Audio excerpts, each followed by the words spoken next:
Assalamualaikum warahmatullahi wabarakatuh. Perkenalkan, saya Selvia Ferry Marcelina dari kelompok 3 2019-2. Tujuan saya membuat video ini yaitu untuk memenuhi ujian skill lab keperawatan medikal berat 3, yaitu tentang topik pemeriksaan fisik muskuloskeletal. Nah, berikut pemeriksaannya. Assalamualaikum, selamat pagi Ibu. Waalaikumsalam, selamat pagi sus. Baik, apakah benar dengan Ibu Laila usia 28 tahun? Benar sus. Baik, saya cek dulu ya gelangnya Bu.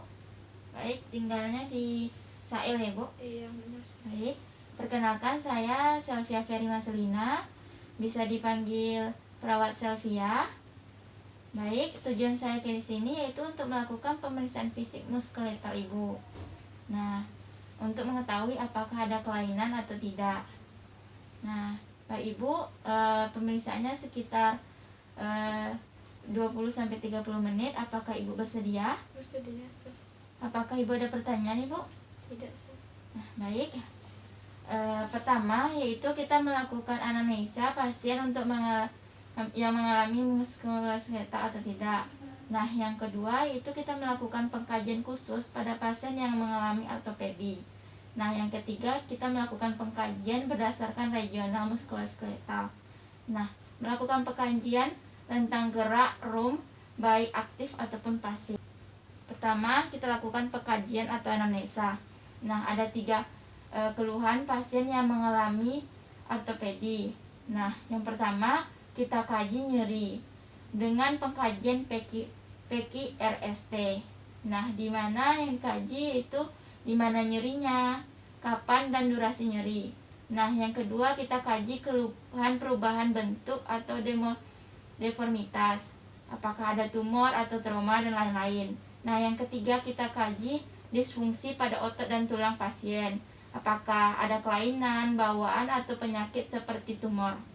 Nah, yang keempat itu kita kaji riwayat penyakit dahulu, riwayat keluarga pasien. Baik, selanjutnya kita lakukan pemeriksaan fisik umum dan berjalan.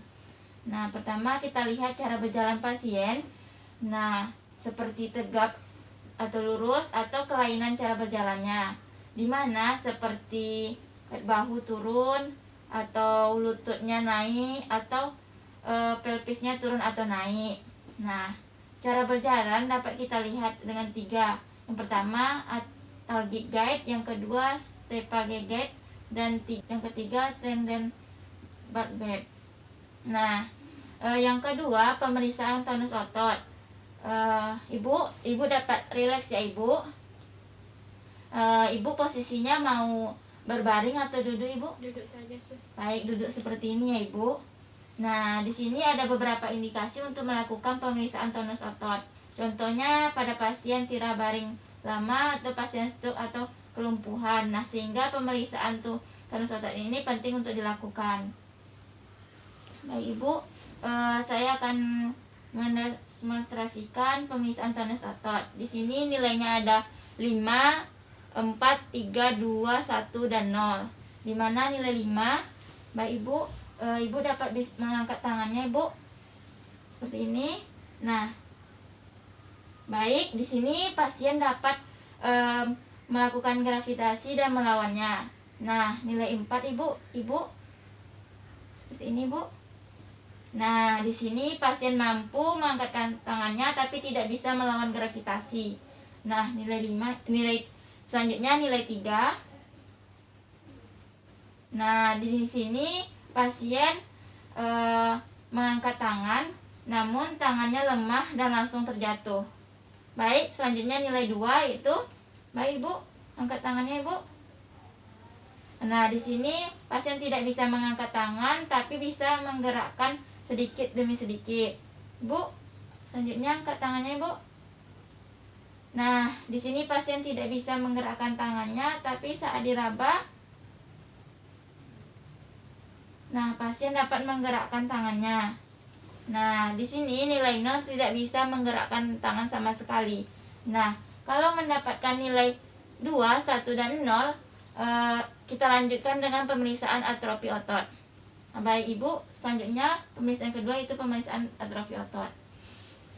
Baik, sebelumnya pemeriksa melakukan pemeriksaan ototnya terlebih dahulu. Kita fleksi, kita raba.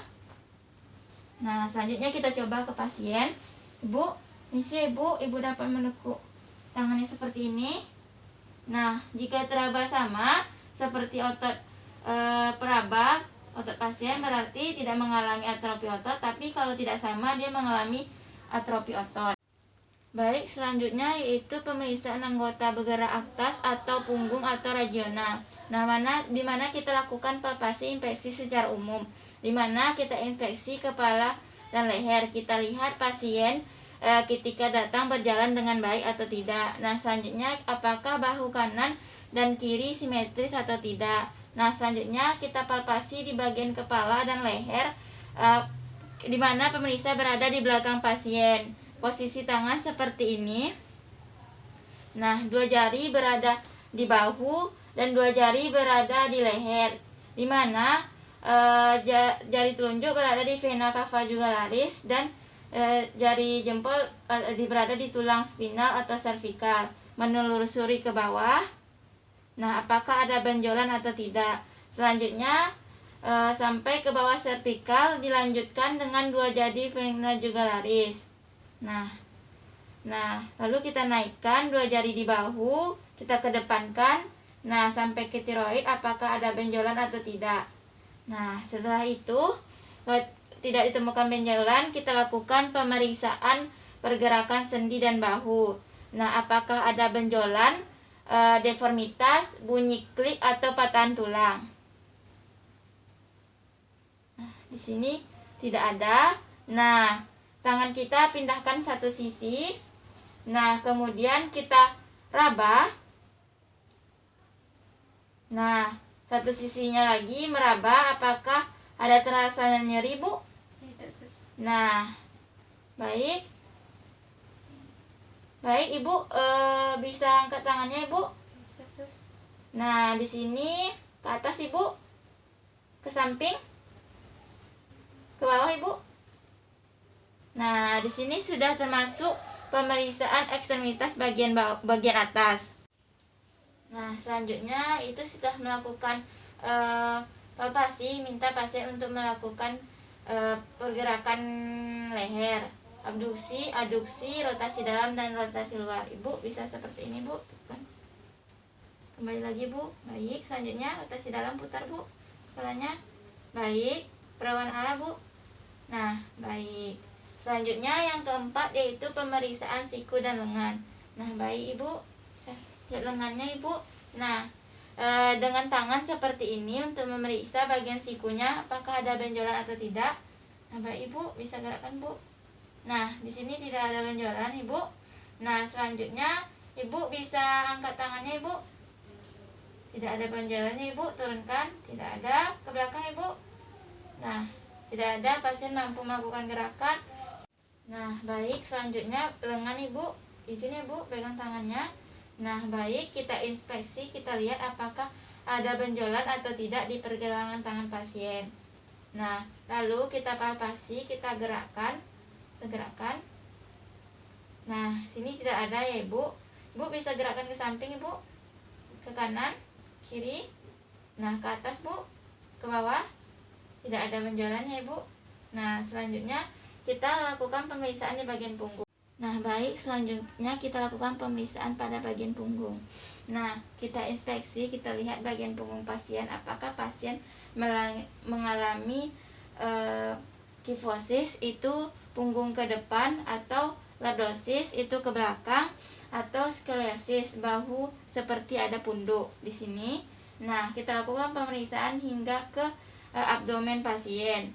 Nah, itu pada bagian ototnya. Nah, baik Ibu dapat tegak, Bu. Nah, tegak seperti ini, Ibu. Jempol kita arahkan ke spinal atau tulang belakang. Nah, kita raba apakah ada benjolan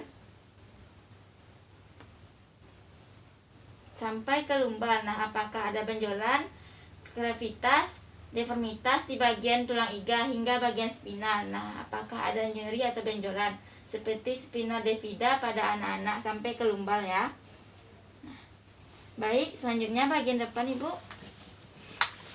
Baik, kita raba juga bagian depan sampai ke abdomen pasien. Nah, baik, kita lakukan penekanan pada abdomen. Ibu dapat tarik nafas, Ibu. Hembuskan, Ibu. Nah, di sini tujuannya itu untuk menilai kekuatan otot pada abdomen Ibu. Baik, Ibu, selanjutnya yaitu pemeriksaan dispensi ya, Ibu. Nah, di sini itu untuk melihat apakah ada kelainan atau kesenjangan antara kaki kanan dan kaki kiri Ibu. Nah, di sini dapat melakukan pengukuran. Itu ada dua cara, yaitu jarak antara meniscus dengan sias dan meniscus dengan pusat. Ikut ya, Ibu, permisi ya, Ibu. 76.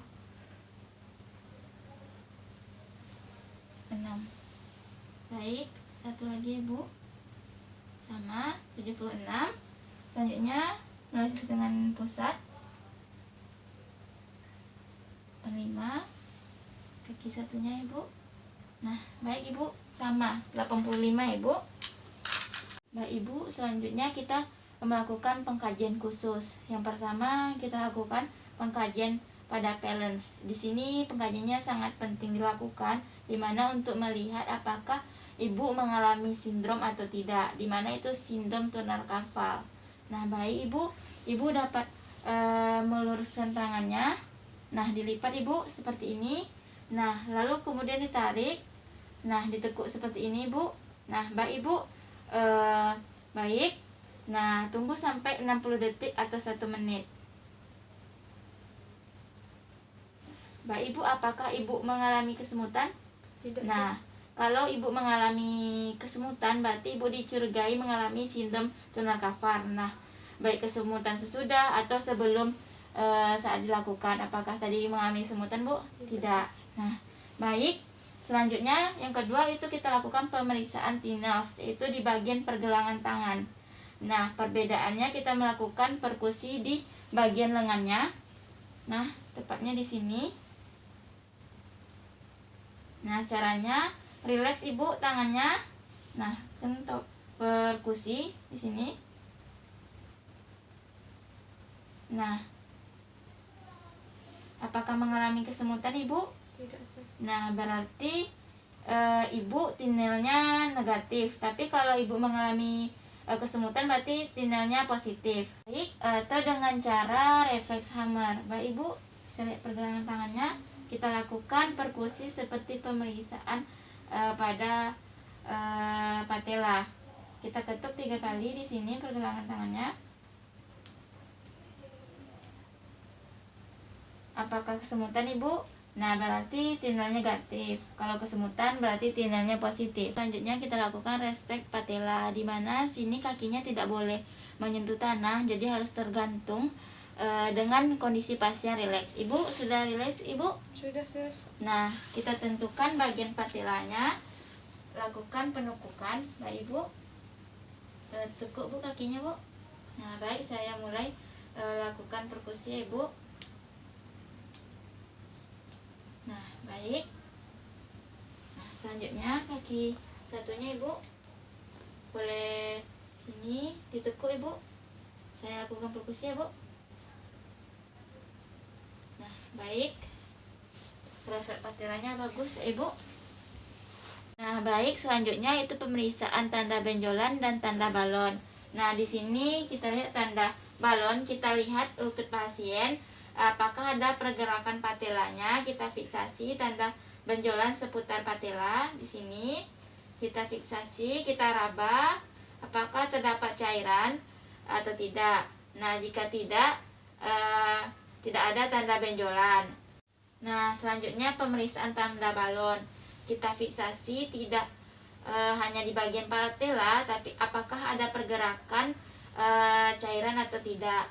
Nah, kalau ada, kita raba bagian patellanya lagi, ada atau tidak cairan. Nah, di mana indikasinya, Ibu, itu untuk melakukan pemeriksaan ini itu untuk melihat apakah ada kelebihan cairan di bagian patella Ibu. Nah, seperti mengalami kelebihan volume cairan atau kelainan bentuk peredaran darah. Nah, Baik Ibu, di sini saya telah selesai melakukan pemeriksaan fisik muskuloskeletal. Nah, Baik Ibu, Ibu mau Duduk atau berdiri, berbaring saja Ibu? Duduk saja, sus. Nah, Bapak Ibu, saya telah selesai melakukan pemeriksaan fisik muskuloskeletal Ibu. Nah, bagaimana perasaannya Ibu? Baik, sus, sedikit lega. Alhamdulillah. Nah, Bapak Ibu, kalau gitu saya permisi dulu ya Ibu. Terima kasih atas kerjasamanya. Bapak Ibu bisa istirahat kembali. Assalamualaikum Ibu. Waalaikumsalam, terima kasih ya, sus. Sama-sama Ibu. Nah, baik, itu tadi pemeriksaan fisik muskuloskeletal. Mohon maaf jika ada salah. Saya sudahi. Assalamualaikum warahmatullahi wabarakatuh.